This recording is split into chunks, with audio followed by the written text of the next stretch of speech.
Hello, everyone. This is Christina Byron. You're watching Black Tea News.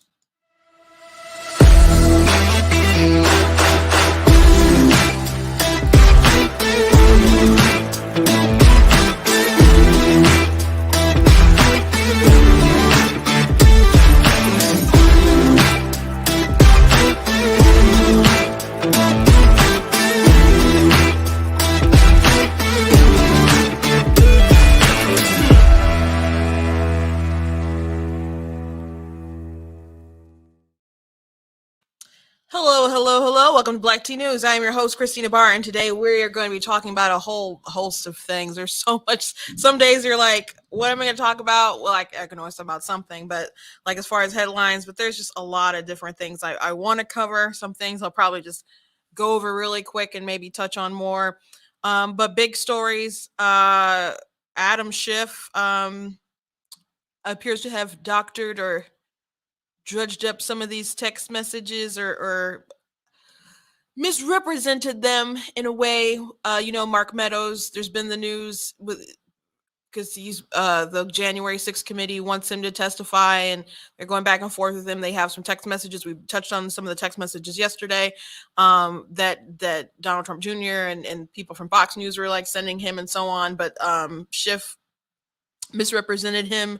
So, which we're not surprised because he's done that before in the past. So the Federalist reported and uncovered just how dishonest he's being. And what the most frustrating thing about all this stuff is that I don't think Republicans are really going to hold them accountable too much when they take over. But we shall see it. At least right now, it's very interesting.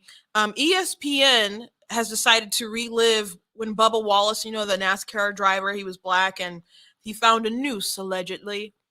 And it wasn't a noose. It was just a pull rope. Just a pull rope. And they freaked out tremendously. And they sent a bunch of FBI people there. And but while this was all going on, there's a lot of drivers that came together and decided to uplift him. And it was a big moment. But it wasn't true. Everyone overreacted. The ESPN is just looking back and embracing that day as if there was some grave civil rights and hate injustice that happened. And just the fact that they would still spin it like, oh, we're so great. This was such a powerful, and it was a powerful moment at the time, but everyone was silly. And so why I really want to talk about it, other than it's just embarrassing and everyone should be embarrassed that they thought that this happened and they pushed it like it happened and everyone was all hurt. Like, it was great that all those people came around him and uplifted him, but they end the video with Bubba Wallace saying, I'll always remember those who didn't stand with me. It wasn't real, bro. So I got to show you this video. Also, Kroger is not going to be offering paid leave to people who are unvaccinated. So we're seeing, even though Biden's mandates are being held up in the courts, there are still companies that are willing to push back and fight and try to do what they can, even though there's a massive labor shortage. That's what's really interesting, to force people to get vaccinated, even though the vaccine doesn't prevent you from getting COVID, and it doesn't prevent you from spreading it. And by the way, if you mention that on Twitter, now that very true fact, you could be penalized, including like a temp ban, all the way to maybe having your account suspended. So there's so much even more news than that, but those are the big things we're going to touch on. But we're going to, oh gosh, and Charlemagne, he gave Joe Biden a donkey of the day because of going back on his student loan promises. They haven't decided to just forgive everyone's student debt now. And so he went on a rant about how Democrats don't keep their promises and we need to hold these people accountable. But the voter doesn't hold them accountable and they keep giving them a pass.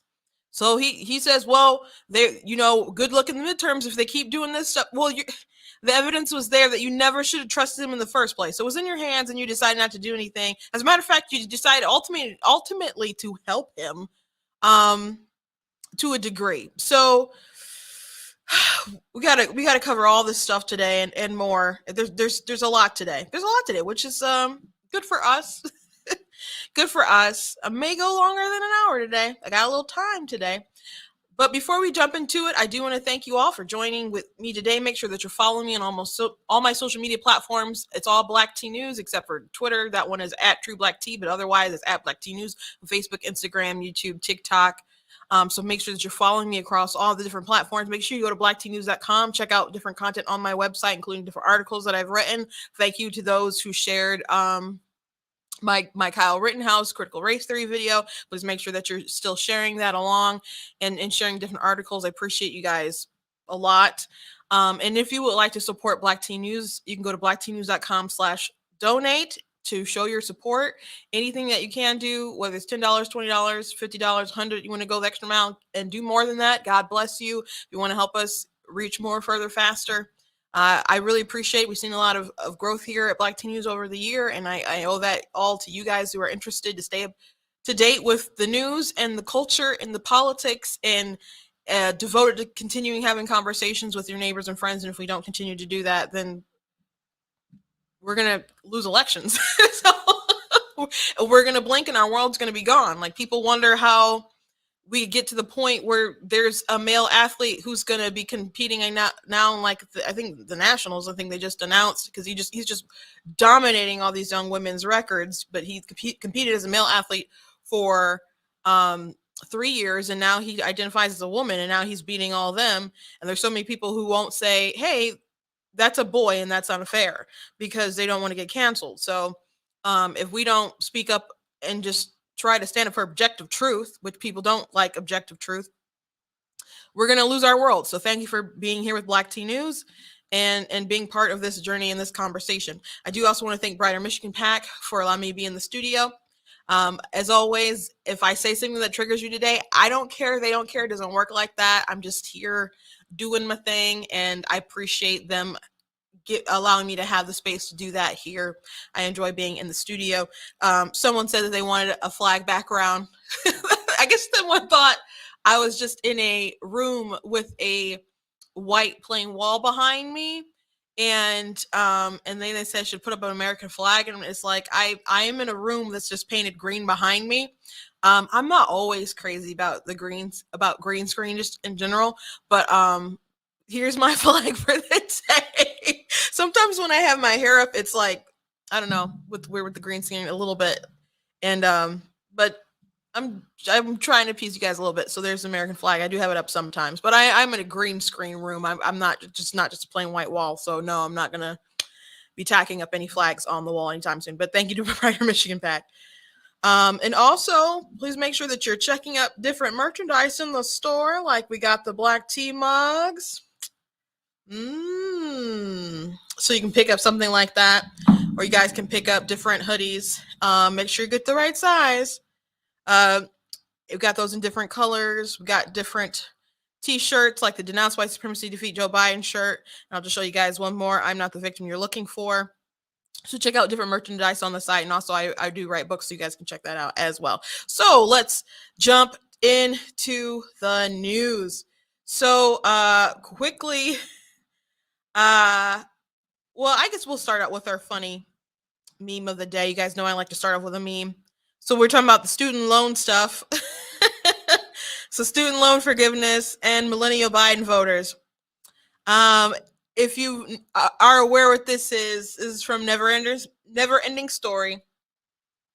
And I haven't seen that movie in a very long time. I assume that I have seen it, just not long enough not recent enough that I remember a ton of details about the film. But I'm sure you've probably seen the clip of the horse being caught in like the quicksand mud kind of pit, and then he had to let the horse go and die. So there's a lot of people who had a lot of dreams, a lot of lovely dreams out there, and they may have to just ultimately let them go, because Biden is not just going to forgive their debt. And you know what? There's a lot of people who want that to happen, and it might. But the problem with just forgiving everyone's student loan debt is it's not free, right? So someone's going to have to pay for that, and it's going to be the tax dollars. And so ultimately you're asking a lot of people who didn't go to college, who decided to just go work, who did pay off their debts, or who still paying off their debts or whatever. I don't know exactly how they would just disperse it out, but you're asking them to take on the debt that you voluntarily decided to have. And ultimately, it's going to help a lot of like upper mid class, upper level people, I would think. And Rashida Tlaib, I played a video of her talking about student loan debt and how she's like, I didn't just waste my, my time going to some useless degree. I racked up all this debt trying to get these jobs and whatever, and I'm a lawyer and I'm trying to pay off this stuff. And I'm like, oh, so you went to school and you got a good job and it's taking you some time to pay off your debt, but you did go to, you did paid a lot of money, but you did go to school and you got a good job and you can in time pay it off. And she's doing so well that she's in Congress. She's a little nutty. But things are going pretty well for Rashida Tlaib. And so, in my opinion, that's exactly why you shouldn't just do blanket forgive everyone student loans. Though I know a lot of people would like it, even people on the right would really like it. But again, there's a lot of people who decide not to go to college. And you have to make a pretty darn convincing argument on why that should be wiped out. Or what about all the people who went to college and paid off all their debt and no one helped them out? No one just wiped the ledger completely. So the Breakfast Club, Charlemagne, I don't say his full title because it's, I don't know, pretty sacrilegious, I guess. But he decided to give Biden the donkey of the day because Democrats aren't fulfilling their campaign promises, and he's pretty annoyed with that. But they're allowing them to not keep their promises and they still vote for them. So I want to go ahead and listen to this. The segment is about maybe 7-8 minutes. But I have the first 3 and we're going to go through it together. The Breakfast Club, bitches. Who's donkey of the day today? Well, donkey of the day for Tuesday, December 14th goes to the 46th president of the United States of America, Joe Biden. That's why I was expecting my This is America donkey of the day intro, but whatever. If we live in a country where Jussie Smollett can be found guilty on 5 felony counts of disorderly conduct for falsely reporting a hate crime, then politicians should be brought up on charges of disorderly conduct for falsely declaring campaign promises just to win elections. Okay, a scam is a scam. All right, false reporting is false reporting. If you lead me to do something for you based off a lie, then you manipulated me. And that is exactly how many people are feeling today after Joe Biden declared yesterday that he won't extend student loan relief and confirms student loan payments restart on February 1st.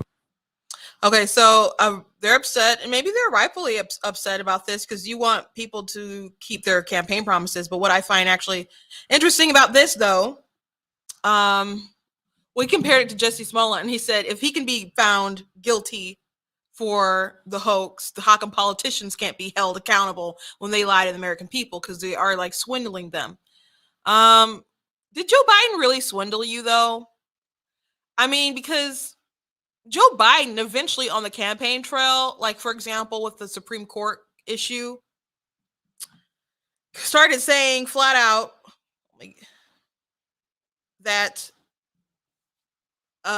people, if you do the ask questions about whether they're going to pack the courts, Joe Biden was saying that I'm not going to answer those questions. I'm slowing down a little bit. I got to remove this and come back. Not leave this thing. I just got to take off this video for a second because it was just slowing up a little bit. So Joe Biden was on the campaign trail and they'd ask him, hey, what about this? Are you going to pack the courts? And he's like, I'm not answering that question. And they're like, the American people want to know. And he's like, we can talk about it later. I'm not answering that question. It's going to distract from, it's just going to be the new conversation if I talk about it. And it's like, well, it's an important thing people want to know, but he knew it'd be bad for him. So he flat out told you that he was not going to distract you and tell you information that you want to know. He just wants you to hear what he wants you to be told. So they flat out told you, you'll shut up and you'll take this. You'll shut up and you take this. I don't think Joe Biden swindled people. I mean, he lied about stuff for sure, but he's a very prolific liar, always has been. Always has been. So fool me once, shame on me. I mean, shame on you. Fool me twice, shame on me, right? That's the saying, though I just messed it up a little bit. So Joe Biden, he's been lying his whole entire career. when he got into the presidential race, way back when, he lied about participating in the civil rights movement. He lied about his grades, how well he did in college. He lied a lot on the campaign trail, and they'd flip and they'd flop all kinds of ways. And there is plenty of evidence, and there's video, which Charlemagne will eventually get to and say in his segment. But it's pretty remarkable. It's pretty darn remarkable. Now, Jussie Smollett, he deservingly got convicted. He didn't just do a hoax. I mean, it was a pretty elaborate deception that was really stupid. I mean, he almost needs to go just because of how stupid it was. He wrote a check. He committed a federal crime, and he wrote a check out to the brothers who did the hate crime that he paid for. There was an interview with a black juror in that case. He's just like, it didn't make any sense. It didn't make any sense. So if anyone thinks he got convicted because America is racist or whatever, no, the facts were just there that he lied terribly and he was a moron. They did a dry run. This wasn't like a, hey, can you come down and we'll, it was elaborate, stupid though it turned out, and it was never plausible. And the people went along with it. The whole, even as people were questioning it, how ridiculous it was. I saw someone put a montage together, and one of the Adrian Hoden now, who was one of the Cheetah Girls, and she's on the show. What's the show with it's a talk show in the morning, The Real. It was The Real, with the "It's My Time" theme song, whatever. So she there was a clip of her talking back when about the Jussie Smollett thing. And we don't like when people say things like it's an alleged hoax, as if they're instilling doubt that this happened. And it's like, well, it didn't happen. It didn't happen, and it was never plausible if you just listen to the facts of the story that he said was crazy. So of course, Jussie Smollett actually deserves what he gets. But I do think it's interesting that he wanted to compare him to politicians not keeping their promises, and how are you going to hold them accountable? Well, you do hold them accountable by not voting for them. That's what you're supposed to do with these politicians. But the crazy thing is, Trump got in there. Did he keep all of his promises? No. Did it seem like he really legitimately wanted to keep his promises? I think so. So you had Trump, who always was happy to do stuff for minorities, particularly the Black community. And he wanted to give more money. He wanted to do his platinum plan. And I don't think that it probably would have passed. I don't think Republicans would have been like, yeah, sure, let's do that. I think it would have pressured and been annoyed, and maybe they got something to some kind of degree done. But I don't think the platinum plan as promised probably would have passed. But I think there would have been something along those lines. But I know that he genuinely, I think, from my observations, it seems like that's something that he really would have wanted to do. But people were like, nah, I'm good. I'm going to go with Biden, who's lied his entire career, who's been in office. We talked about the fault that Afghanistan wouldn't be the fault, about the fall of Saigon, in Vietnam. He was there when that happened, not literally in Vietnam, but I'm talking about within the Congress. I mean, within the Senate. He's been there that long, in the government that long. So when they kept saying, he would even tweet out things like Black women have never had a real shot or something like that. I'm like, you've been in government for so long and you've never created opportunities for Black women? Is that what you're saying, Joe Biden? Is that what you're saying? So if you don't want them to get away with bamboozling people constantly, why did you vote for him? Charlemagne is the person where Joe Biden was with when he said the "you ain't Black" comment. He was with them during that. And then he had questions about the 1994 crime bill and his role in it and all that other kind of stuff. And he still put his name to a letter that said, Joe Biden, you got to pick a Black woman if you want our support. And was that demand worth having him in the office right now? No, maybe these people hated Trump and still ultimately feel like they made the best decision for themselves. But it was obviously not the right call. Obviously not the right call. Like 50 years in government. So, oh my gosh. When are they going to hold him accountable? Because push comes to shove, I'm pretty sure that they probably do this again. That they'd probably be willing to do this again. Let's try this again and see that if it doesn't freeze up. Yeah, the day for Tuesday, December 14th, goes to the 46th president of the United States of America, Joe Biden. That's why I was expecting my This is America donkey of the day intro, but whatever. You know, if we live in a country where Jussie Smollett can be found guilty on 5 felony counts of disorderly conduct for falsely reporting a hate crime, then politicians should be brought up on charges of disorderly conduct for falsely declaring campaign promises just to win elections. Okay, a scam is a scam. All right, false reporting is false reporting. If you lead me to do something for you based off a lie, then you manipulated me. And that is exactly how many people are feeling today after Joe Biden declared yesterday that he won't extend student loan relief and confirms student loan payments restart on February 1st, okay?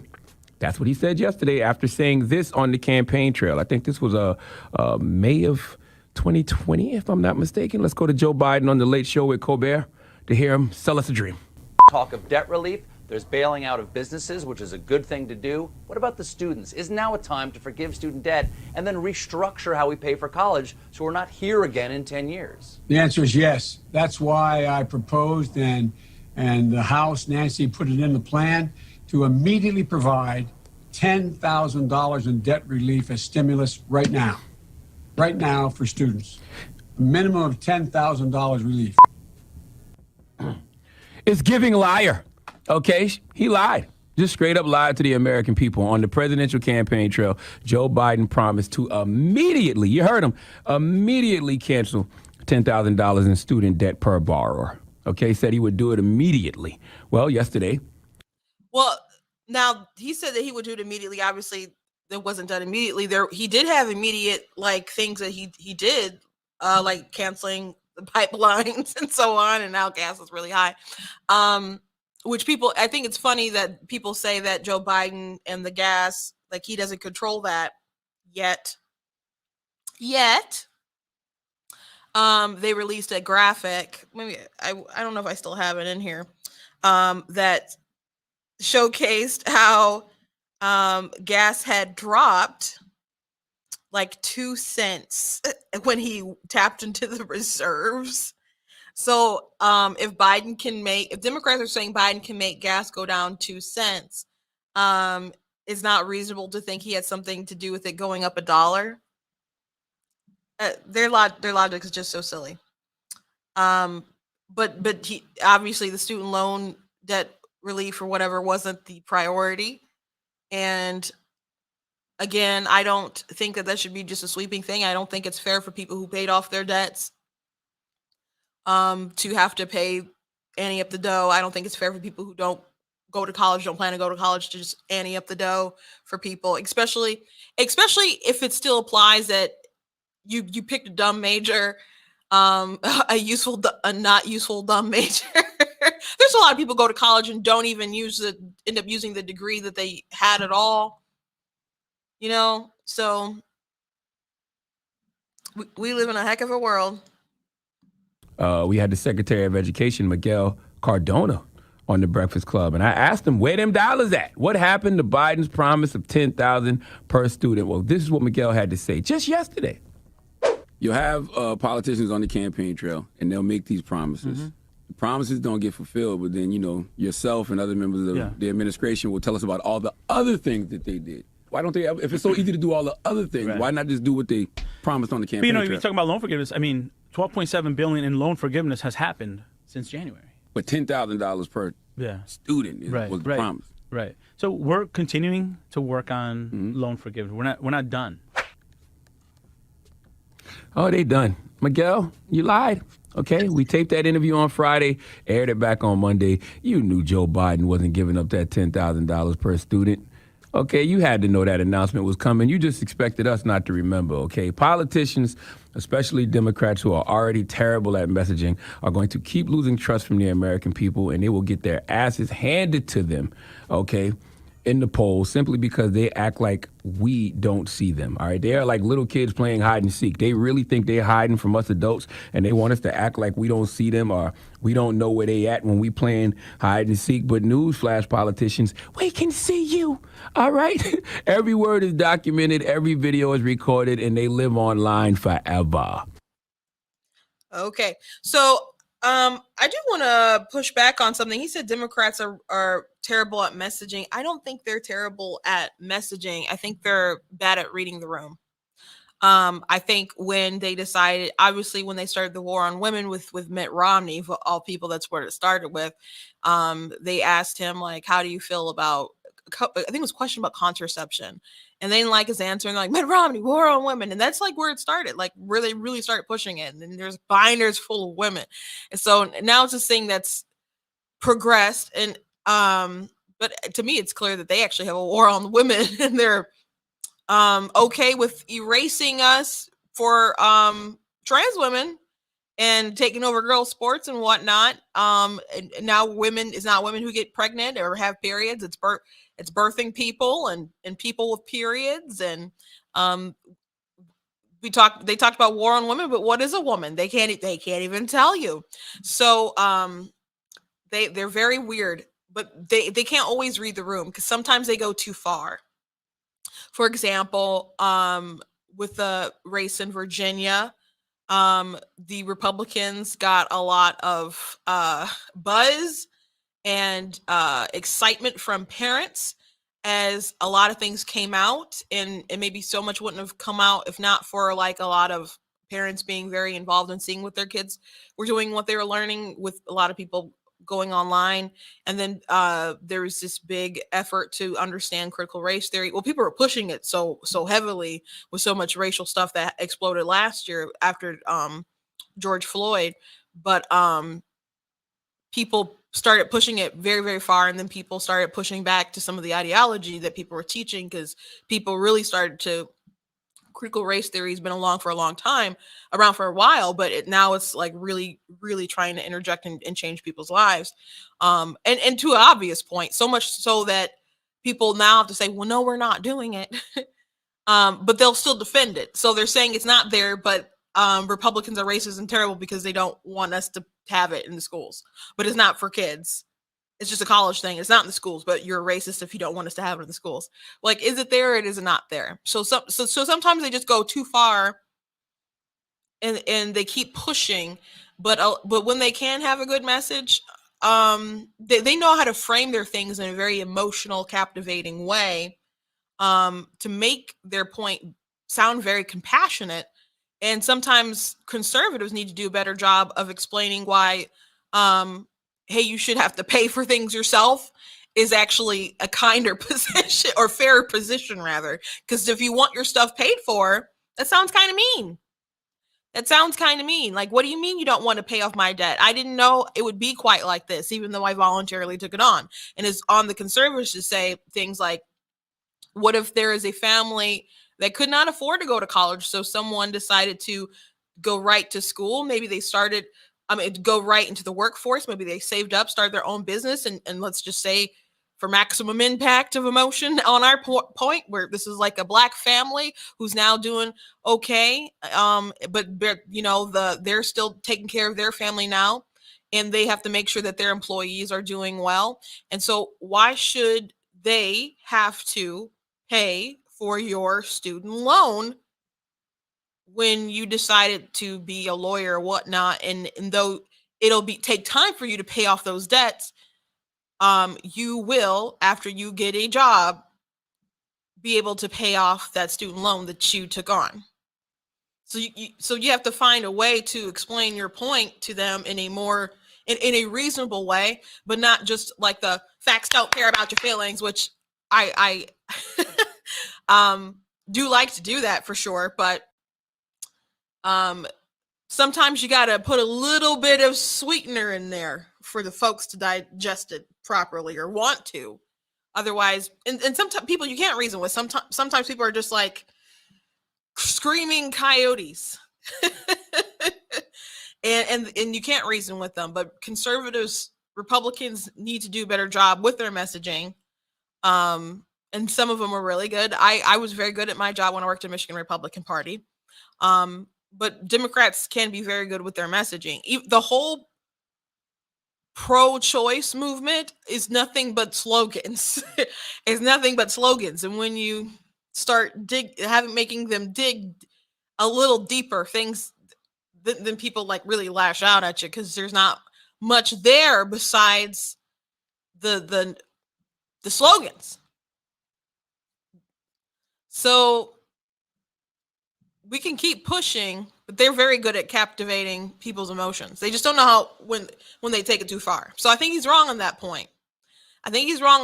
But he said if they don't, he mentioned how they will always try to change their mind or pretend like they didn't say something as if things weren't recorded. And he used a specific example where he had someone from the Biden team there on the Breakfast Club, and they knew good and well that he was, well, maybe I assume that they probably knew, but maybe they didn't know that Biden was going to decide not to keep putting off student loan or just forgive it or give everybody the $10,000 like he promised. But they didn't think that they'd remember. They didn't think that they'd play it back. They didn't think that they'd be called out. But I think the real answer is they know there's not going to be repercussions for them, most likely. They expect that you will continuously do what they trained you to do. Again, Joe Biden was on the Breakfast Club talking to Charlemagne when he said, if you have trouble deciding between me and Donald Trump, then you ain't black. He said that to Charlemagne.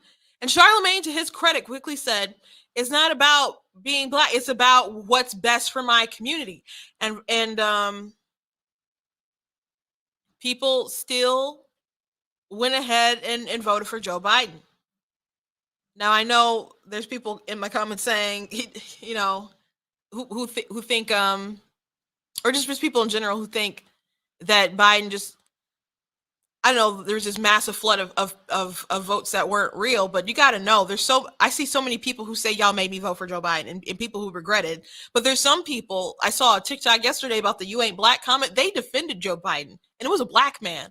And he said it was funny. He's like, because Trump supporters, he's like, he was right, because Trump supporters are a parasite, or he said all kinds of terrible things.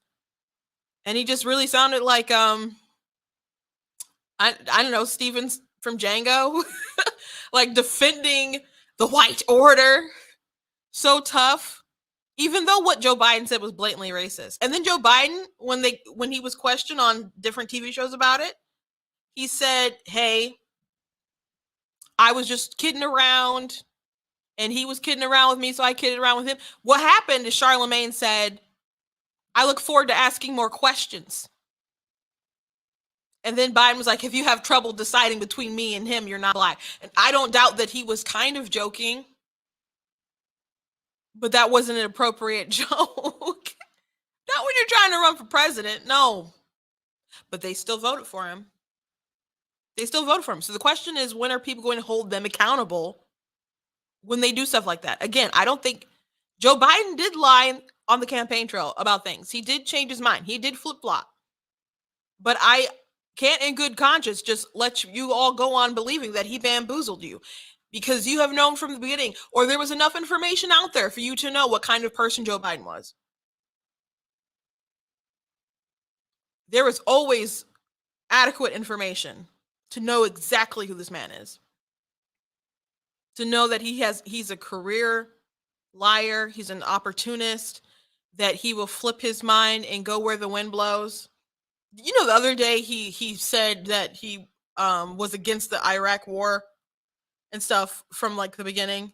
That's not true. Where he said he was always against it. That's not true.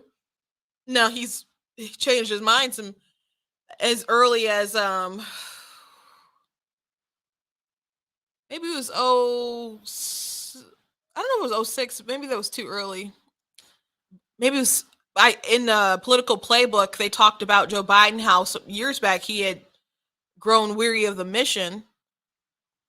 And he was talking about pulling people out. And they're like, what do you mean pull people out? And this is when Adam Holbrook's diary and that he wrote about this account with Biden, and when they questioned him about like women and other people who would be hurt when Afghanistan, when stuff went down, and they're like, psh, they got away with that in Vietnam. So Biden is someone who knows that he can get away with lying to people, with doing a legitimately bad job, with people dying, but he has a D next to his name, so people aren't going to hold him accountable. People aren't going to hold him accountable. That's the saddest thing to me right now about him being president right now, is I feel there's no justice in this world. Of course there's justice in this world, but this was a huge injustice. But again, I guess you get what you vote for. Again, I guess you get what you vote for and what you deserve. And they feel betrayed. They're annoyed because people aren't keeping their promises, but you have already taught them that you signaled to him that it didn't matter. One of the craziest things about Ice Cube, when he talked to the Trump administration, people were mad at him, were saying all crazy things about him, coming at him sideways like he was some kind of big race traitor. But he tried to reach out to the Biden administration, and they told him, we will talk to you after the election. Why would he do that? Why would he blow his leverage? Because once they're in power, what does it matter? They ain't got to talk to you. So to think that they even had the audacity to address him like that. Why? Why treat Ice Cube that way? It's not like they weren't calling up and talking to celebrities. Is it because he's too much on the up and up and would have had like too many questions and whatnot? Like, it's easy to have Cardi B do an interview, but but you drew the line at Ice Cube? Really? But there's a lot of people who are okay. There's a lot of people who were okay and said, you know what, I'll go ahead and vote for Joe. And then there's people, now they say, there's so many people like on TikTok and other apps will say, well, we don't like Trump, but Biden is better. How? How is he better? Your idea of him being better, that's just a fantasy you have in your mind. There's nothing better about Biden. Only thing about Biden is that he's not Trump, but that doesn't mean that good things are happening. Obviously, there are things that are not happening. They're happening that are not good. And you can say, well, I think it would be worse if Trump was in office. I think they try to make like the world was worse, but I don't. But absolutely, the world would be better right now if Trump was in the Oval Office right now.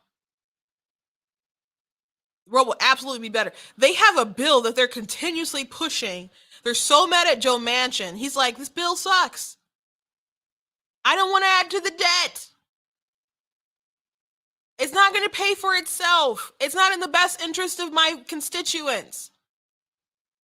There's too much garbage in this bill, and they don't care. They're still like, oh, we're going to have Biden. Everybody talk to him and talk him into it and trash him if we need to, and be kind of condemn, but kind of be okay when he's harassed and Kristen Sinema is harassed because they won't bow to our really, really progressive, crazy whims. And they'll keep saying, and gas is high. And people can't find the stuff that they need. They don't know if there's stuff to get in time for Christmas. Milk is expensive. Everything is expensive when they go to the grocery store. Bacon's expensive. My mom says she's still going to buy it because she loves her some bacon, but it is pricey. And then they'll say, well, we need to pass Build Back Better for childcare because childcare is too expensive. Why are they so determined to get their hands on your kids? To put so much into childcare and then pre-K. Because government, I'm telling you, government doesn't do things out of the kindness of their hearts. There's some kind of creepy strings attached. I don't mean it like in a sexual kind of way. I mean it like they are teaching weird things to kids, though. They are teaching weird things to kids. I mean, probably like in who gets the funds and the things that they can teach and react and whatnot. The more government control comes onto you, the more power you give them, the more money you take, the more they're going to want the strings attached to you to tell you how to live your life.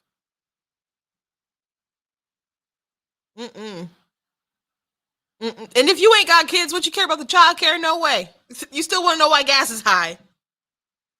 You still want to know why gas is high and why milk is high and why there's all these supply issues and stuff like that. Jen Psaki was asked about the high costs of things and if it has anything to do with corporate greed. Go ahead.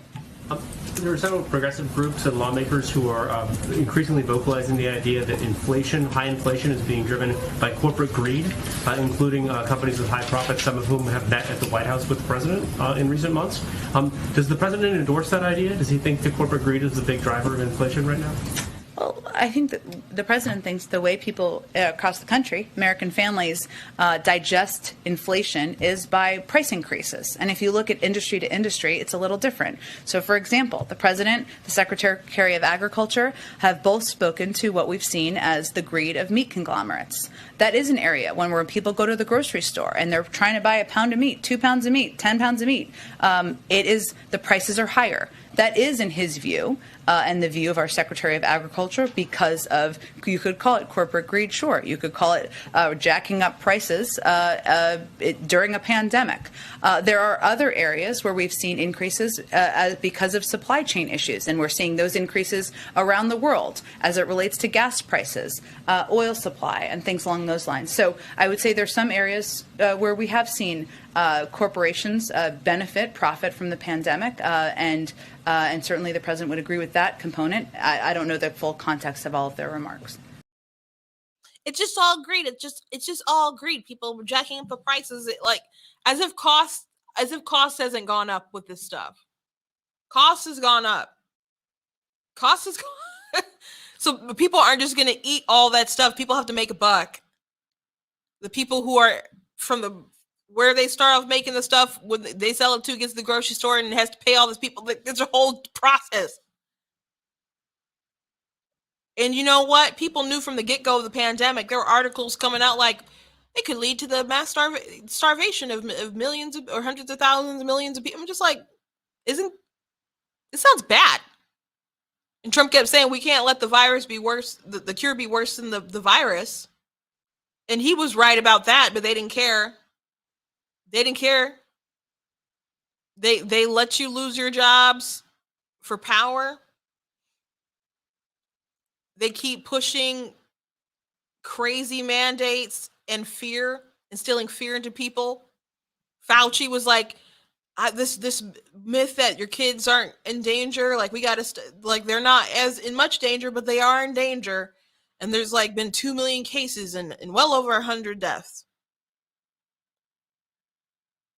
Millions of cases and well over 100 deaths. Any death of a child is tragic, but you do know that pneumonia and stuff is still killing more kids, right? Between 1 to 4 and then 5 to 11, right?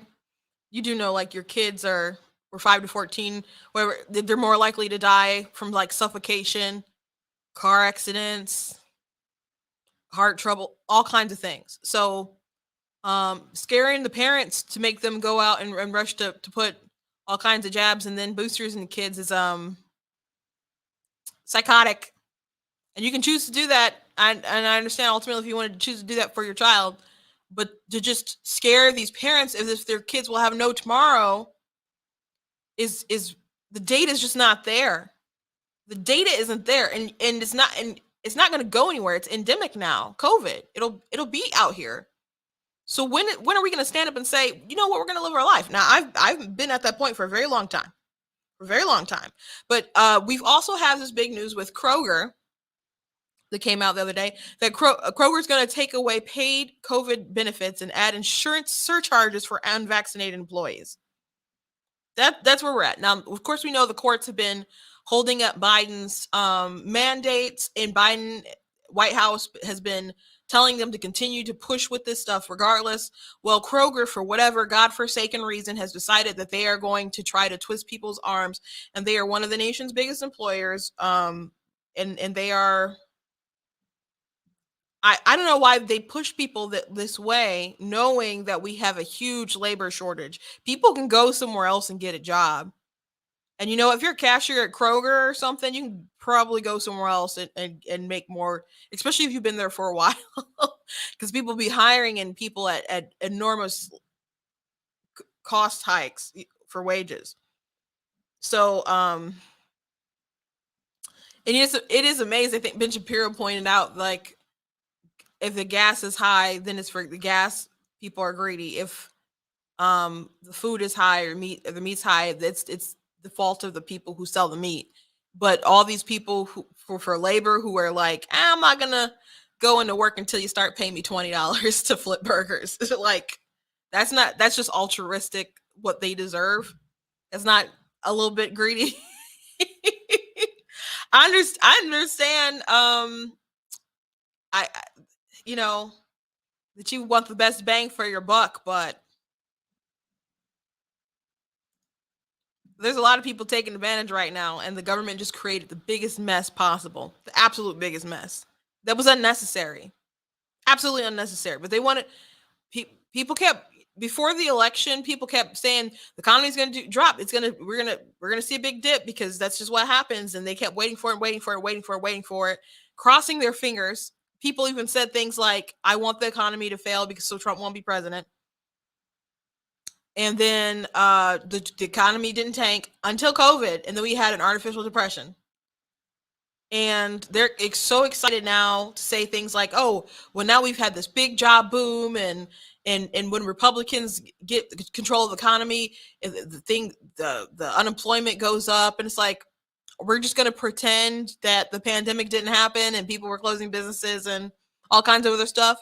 And there were local governors and whatnot. They're instituting policies that were really bad for businesses. Really?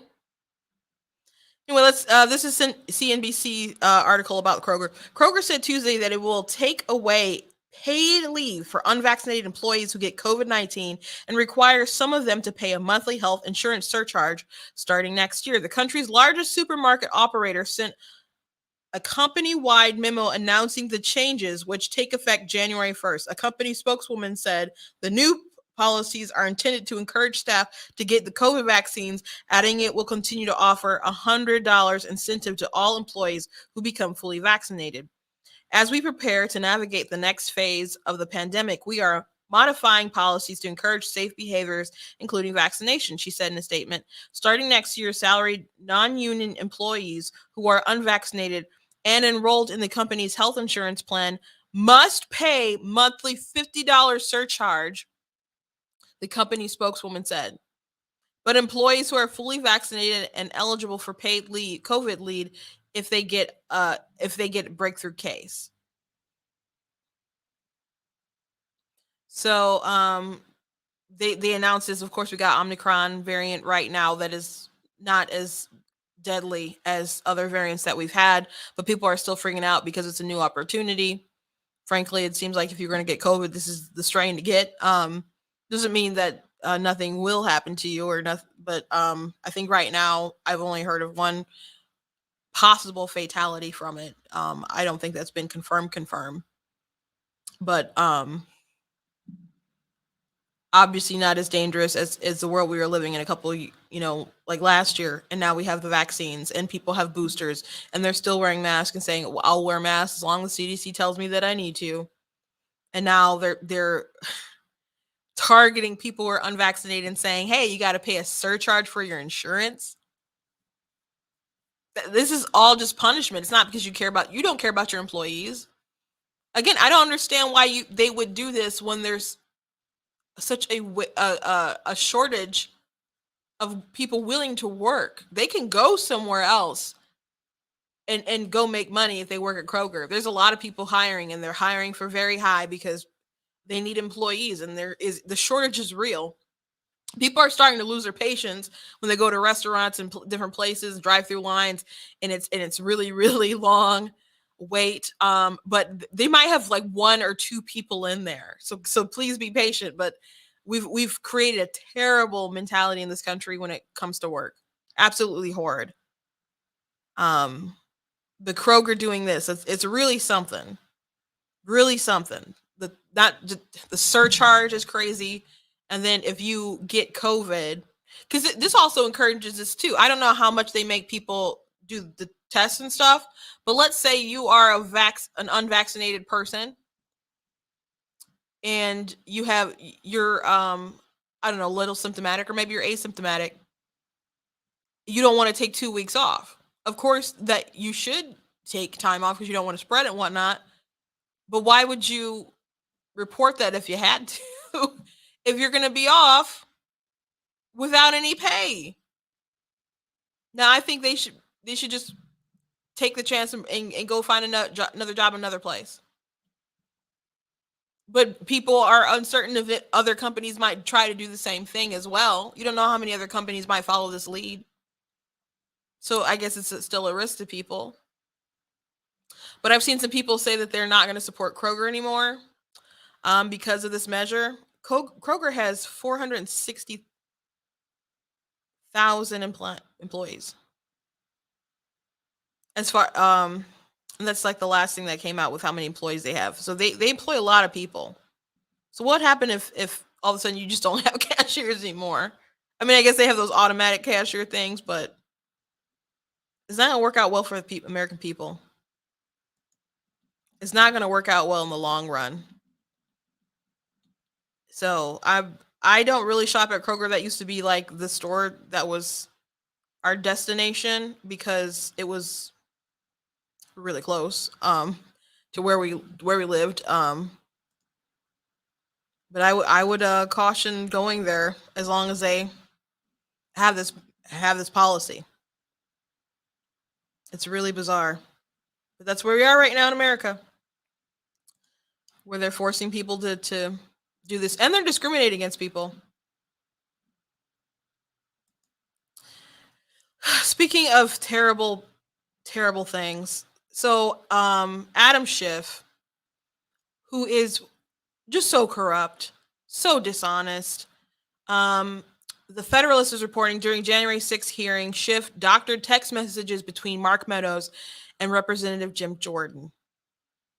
The article starts, oops, he did it again. After leaking fake Donald Trump Jr. emails fabricating the transcript of the 2019 phone call between former President Donald Trump and Ukraine's president, and lying about his interactions with the so-called whistleblower behind House Democrats' first impeachment of Trump, Rep. Adam Schiff is now running the same con against a fellow lawmaker. FYI, when he was like giving his like fake reenactment of the Trump call, I was at my parents' house and he was, I think maybe someone was playing a clip of it and my mom overheard it and she's like, Trump said that? And I was like, no, absolutely did not say that. But it's disgraceful that you can get up and just blatantly misrepresent people. They put people under oath or whatever when they go before Congress and they can't, you're not supposed to be lying and stuff to them. They can get up and lie to the American people time and time again. Maybe Charlemagne was a little right about that. At least, but he was talking about people lying on the campaign trail. But when people actually get in office, they still will lie to you and face no repercussions for their actions, especially because once you get elected, it's normally kind of hard to beat an incumbent. So you keep voting for these people time and time again. And it's not just a federal issue. People do that for local politics. There'd be communities with terrible leaders, corrupt, stealing money, whatever. But they go outside and play basketball with some kids a few hours. They're like, he really helps out the community. Like, you got to hold people more accountable, especially when you elect them to implement things on your behalf. So during a hearing on Monday night on the riot at the U.S. Capitol on January 6, 2021, Adam Schiff claimed to have proof that the member of Congress texted former White House Chief of Staff Mark Meadows to instruct former Vice President Mike Pence to overturn the 2020 presidential election results. Not only did Schiff misrepresent the substance of the text messages and its source, he even doctored the original text messages, which were obtained and reviewed by the Federalist in their entirety. I want to display just a few of these messages he received from the people in Congress, Schiff said, referring to Meadows. The committee is not naming these lawmakers at this time as our investigation is ongoing. If we could cue the first graphic. And I don't have the graphic fired up, but it says on January 6th, 2021, Vice President Mike Pence, as president of the Senate, should call out all electoral votes that he believes are unconstitutional as no electoral votes at all. And Schiff continued, you can see why this is so critical to ask Mr. Meadows about a lawmaker suggesting that the former vice president simply throw out votes that he unilaterally deems unconstitutional in order to overturn a presidential election and subvert the will of the American people. Not only did Schiff lie about the substance of the text messages and its source, he even doctored the message and graphic that he displayed on the screen during his statement. The full text message, which was forwarded to Meadows from Representative Jim Jordan on the evening of Monday, January 5th, was significantly longer than what Schiff read and put on screen, but Schiff erased significant portions of the text and added punctuation where there was none to give the impression that Jordan himself was traversely directing Meadows to give orders to Pence on how to handle the electoral vote certification. The original text was written by Washington attorney and former Department of Defense Inspector General Joseph Smith and included an attachment of a 4-page draft Word document drafted by Schmitz that was detailed Schmitz's legal reasoning for suggesting that Pence had the constitutional authority to object to the certification of electoral votes submitted by a handful of states. The piece that Schmitz had sent to Jordan was published at the website's everylegal.vote the next day, and even included the same discussion draft heading and timestamped on the document that Schmitz sent to Jordan. Good luck tomorrow, Schmitz's text Jordan on the evening of January 5th, including the Word document as an attachment. Schmitz then texted Jordan the 3-paragraph summary of his Word document, which Schiff sliced and diced and then attributed to Jordan. On January 6, 2021, Vice President Mike Pence, as president of the Senate, should call out all electoral votes that he believes are unconstitutional as no electoral votes at all, in accordance with guidance from founding father Alexander Hamilton and judicial precedents, Schmitz texted. In his graphic, Schiff erased the final clause and then M- preceding it and added a period to the first clause without disclosing that he or his staff had chopped up the text and created a fake graphic misrepresenting the actual contents of the text message. So it's really crazy.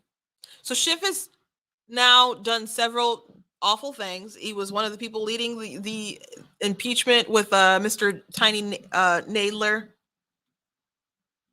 And he shouldn't have his fingers on anything when they're trying to prove a case, when they're trying to get any kind of truth out. He's just a snake. Adam Schiff. He's a snake. So we see right now with Democrats, they've censured different Republicans and had them kicked off different committees, or got with Republicans and some bipartisan efforts on some parts getting Republicans kicked off different committees. Our Republican people have raised the question, like, if you guys keep doing this, are Republicans going to in turn start kicking Democrats off committees? Because people try, at least the thinking was before was like, we choose and you guys choose, and we got to have some kind of representation or whatever across the board. So, hey, we'll try to, you pick your guys, we'll pick your guys, and we may not all agree and like each other, but hey, we're trying to represent and do what's best for American citizens. No, that's not how things are. Matt Gaetz said that January 6th changed a lot of people anyway, but Trump broke a lot of people's brains, broke their will. They're just like, maybe not their will, maybe they're just like a massive cloud of rage floating through the universe, like some kind of cosmic energy that turns people into super douchebags. Like like an evil Fantastic Four or something. That's what it's like. People are so filled with rage and no rationality that they're just willing to throw all sorts of integrity in the dust to keep pushing this crazy stuff. So Schiff, if when Republicans get in charge, are they going to hold Schiff accountable for all the crazy stuff he's done? Probably. I don't know. Probably not. Probably not. But this was low down dirty. Low down dirty on Mr. Schiff's part. Absolutely low down dirty. So I'll post that on my Facebook page, and I think I maybe retweeted it on my Twitter, but you can read the whole article on the Federalist. But that was a big chunk of it that I just read to you guys. They need to do something about Schiff. They really do. So those are my meaty stories. I guess we got that all pretty much under an hour. There were some other things I wanted to address today, but I'll have to save some of it tomorrow. But I do want to mention a couple things. So Andrew Cuomo, he was ordered that he has to return 5.1 million pandemic book profits to the state. So, that's what you get, sir. This awful man put the vulnerable with the elderly, and a lot of them died. They did too many lockdowns. They did too many restrictions. They were not even how they displayed them. Like Christians had to sue a lot. They would make rules for churches and not for other places. And the Jewish community, especially like in New York City, but that was more like a de Blasio thing because even Cuomo spoke out against him. They really, really targeted people unfairly. But the whole pandemic was pretty much a political thing. It's at least how they handled it. Of course, the pandemic's not a hoax, but how people are handling it and portraying it is definitely political. And he was upheld because people wanted to look to him to be the figure. People were saying they're Cuomo-sexuals because he was the hero. And so they had to treat Trump like trash and trash Trump. And he was the opposite. He was their angel. And then as stuff started to come out about the nursing home thing, they had to get rid of him. And they really started focusing on the sexual stuff. But he was Democrats will cover for each other for a while, and Republicans will do that too. But Democrats can normally get away with a lot of stuff, especially because they have the media and all sorts of people on their side. The whole institution's like on their side. But in the case of Cuomo, I said this again, and I'll say it as many times as I need to. I think the reason why they really got rid of him or started to push him out was because he wasn't useful to them anymore. But I don't think they wanted that nursing home scandal thing to really be the forefront with him still in office. So they found other ways to get rid of him. And he was mean to people. He was mean, and he's been mean for a long time. But people are eventually gonna slut you at your knees if they can, or ankles rather. So I think it's funny he has to give back his book profits because even after all that he did, the audacity to put out this book, the audacity that he received an Emmy, right? For his press, for his briefings on COVID and stuff. He got an Emmy. They loved him so much they gave him an Emmy. This man who looked people in their eyes and said, "You don't want to kill anyone? Become an essential worker." As if that's how science works. As if that's how science works. And they still love this man. So I think it's funny he had to give back his book profits, and the Cuomo pain, I guess it will continue and we'll keep up to date with it. Now, this isn't like breaking news today, but the other day it was named that Elon Musk was the person of the year. And I heard someone, there's this one TikToker, they were doing someone called him like a sellout or something. So he just like put on a MAGA hat and just kind of like really got under people's skin. And he said, "My favorite African-American is Elon Musk." So I thought that was pretty funny, but they base it off of influence. And I think this is a much better person for this title because he's impacting so much of our world here and then also possibly life elsewhere. the owner of Tesla, who recently said he doesn't think in America, he's vaccinated. He believes in the vaccines, but he doesn't think that America, we should be mandating them. And he also wants to kill the Build Back Better bill. He thinks the whole thing should be scrapped. So he said some things with a good head on his shoulders as of late, Mr. Elon Musk. But last year they had Kamala Harris and Joe Biden were both Person of the Year because what they couldn't stand to just. So why would he just won the presidency? Why would they just give it to Biden? It would make sense if they were going to pick one of them that they give it to Biden, but they could not give it to Kamala too. So they gave it to both of them, and they were Persons of the Year, which they were more influential people. Actually, I did a whole podcast about that last year when they picked the people, and Trump definitely, he could have been Person of the Year basically every year he was in office. And I think Elon is actually a good pick for them. So a way better pick than last year. And another thing I wanted to mention to you guys is I did briefly mention this, that Twitter is going to start penalizing people who just point out that you can still pass COVID if you're vaccinated. So that's odd because it's true. It's true. So Mediaites reported Twitter will begin imposing penalties on users who claim that vaccinated people can spread COVID-19, according to a change quietly added to the website's terms of service. When tweets include misleading information about COVID-19, we may place a label on those tweets that includes corrective information about that claim. The website notes in a section detailing its rules about COVID-19 misinformation. We may apply labels to tweets that contain, for example, false or misleading claims that people who have received the vaccine can spread or shed the virus or symptoms or immunity to unvaccinated people. But that's true, right? It's true. So why is Twitter going to flag that for misinformation? Why is there no consistency? This is a true thing. This is a true thing. Why are they and people can be penalized for it? So they said users can receive penalties up to a permanent ban for stating something that's true, guys. Why don't you just say we just want to get rid of you when you say stuff we don't like? There's no rules, no real rules, and they made sure to specifically include something. It's kind of like a wink and a nod. Like, we know that this is actually true, but we hate you so much, we want to let you know that if you fight back against our propaganda, we will hurt you. Because they could have picked something else that was like outrageous. For example,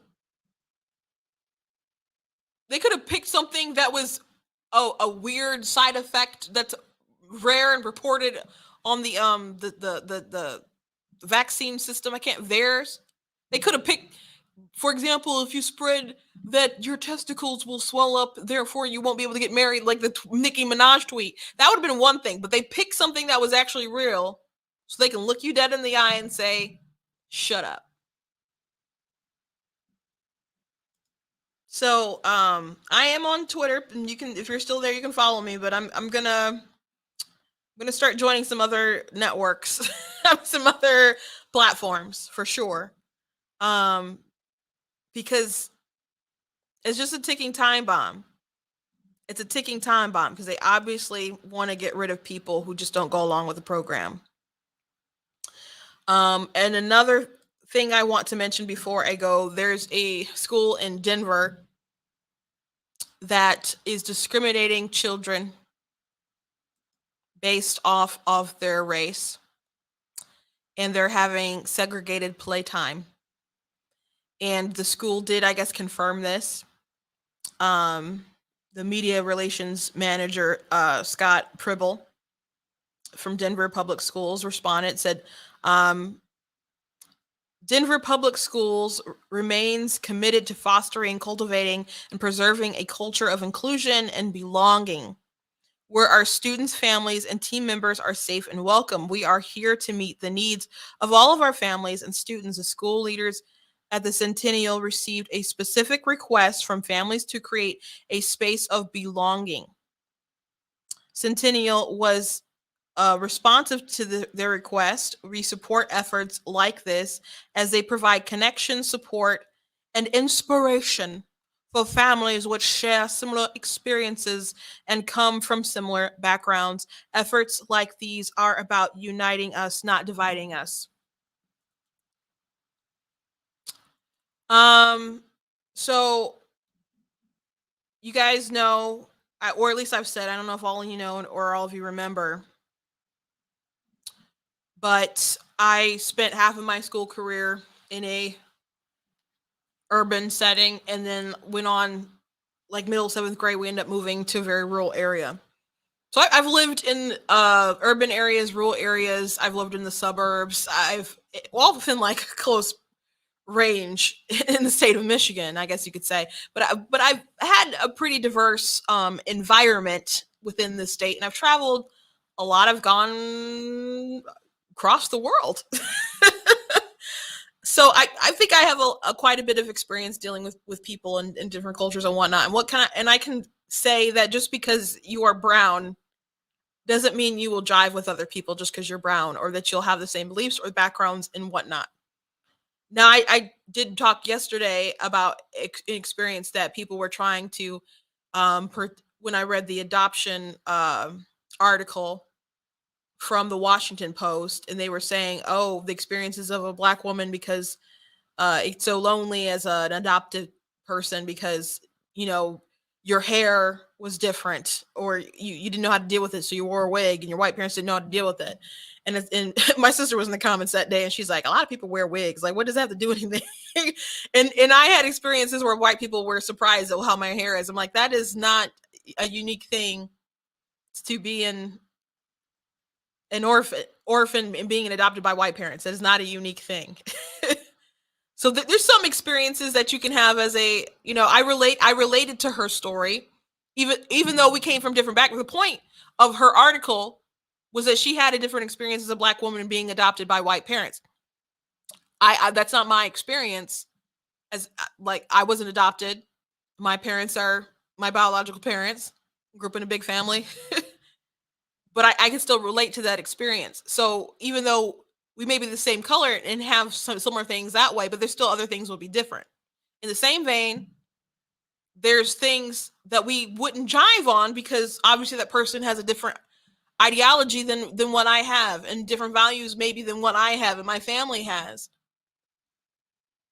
So just because you have a space with people who are all the same color or various shades doesn't mean that it'll be inclusive and everyone will feel like they belong. No siree, Bob. No siree, Bob. Like the person in the story, the article I read the other day about, feeling out of place or weird or surrounded by all the white people because maybe they made comments about the hair from time to time, and it didn't even sound like really aggressive from what they put in the article. But man, go to Black school and have people play the dozens on you and see how your feelings are hurt.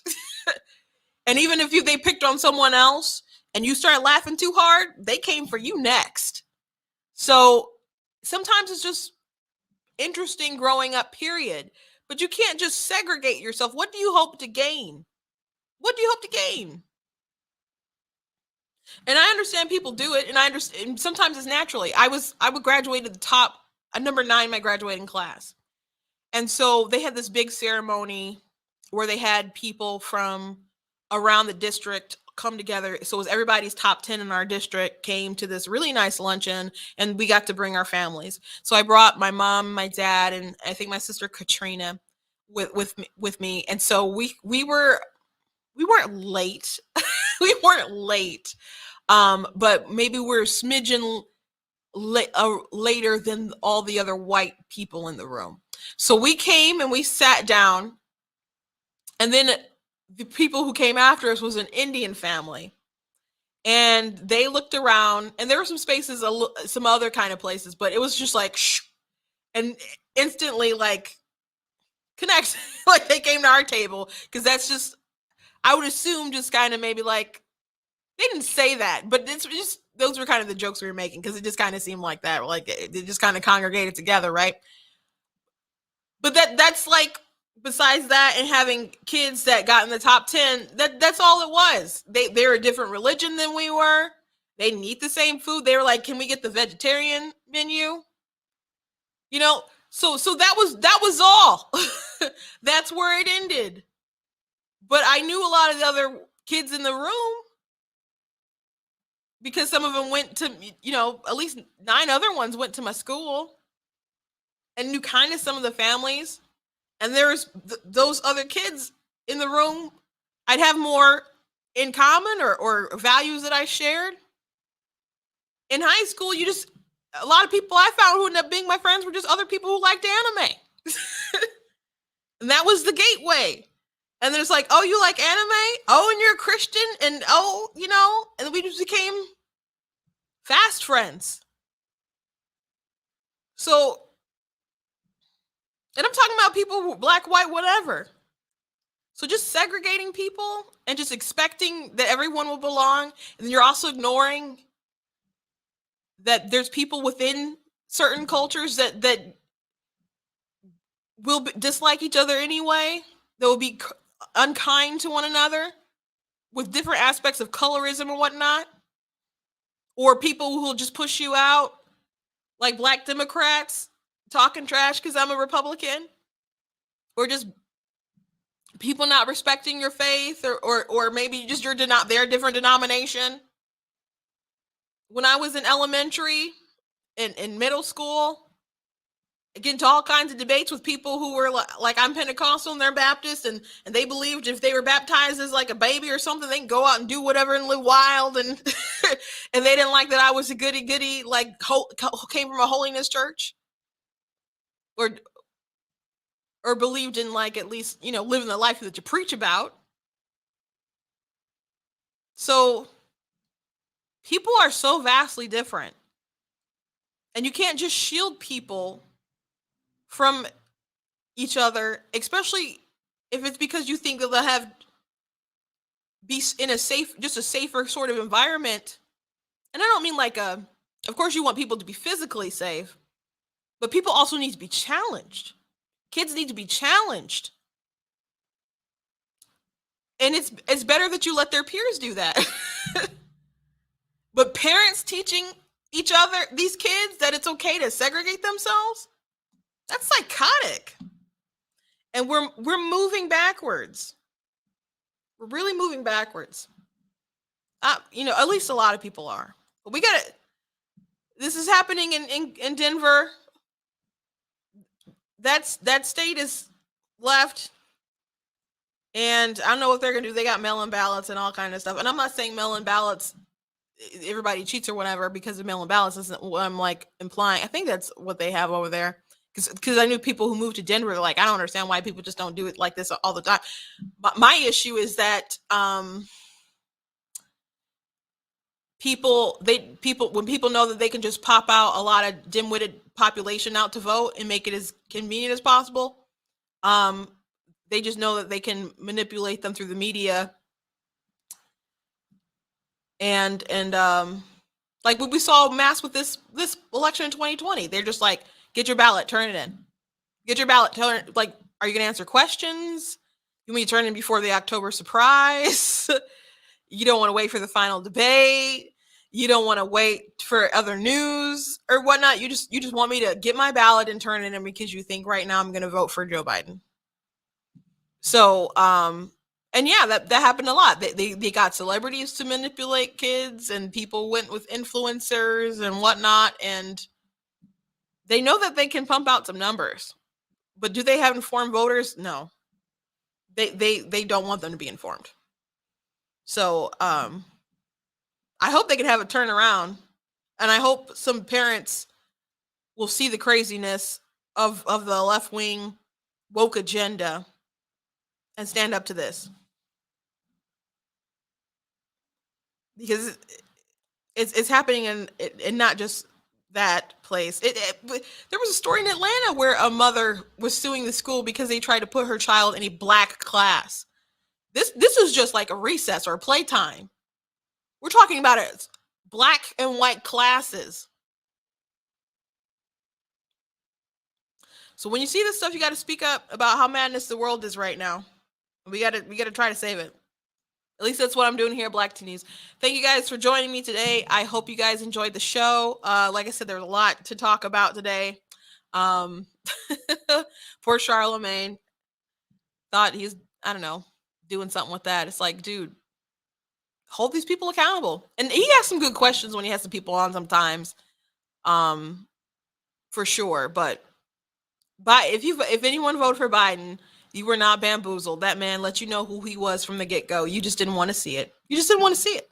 So anyway, please visit blacktnews.com. Check out different content I have on the website. Make sure that you guys are sharing different articles, sharing different videos. Follow me on Black Teen News at Instagram, TikTok, YouTube, Facebook. At Twitter, it is at True Black Tea. That's also my backup account for my TikTok account. Make sure that you guys are checking out stuff at the store, like nice little mugs and whatnot that you can get at the store. We also have different hoodies and t-shirts as well. And please check out different books that I've written as well, like Slay Your Fear, How to Overcome a Spirit of Fear. That is a nonfiction book. I wrote that because people lost their minds during COVID. It's not exclusively about COVID, but just how to overcome fear. Or the main kind of tag is for that scripture, for God's not given us a spirit of fear, but of power, love, and a sound mind. It breaks down what all those kind of mean. So you guys can check that out at blackteennews.com.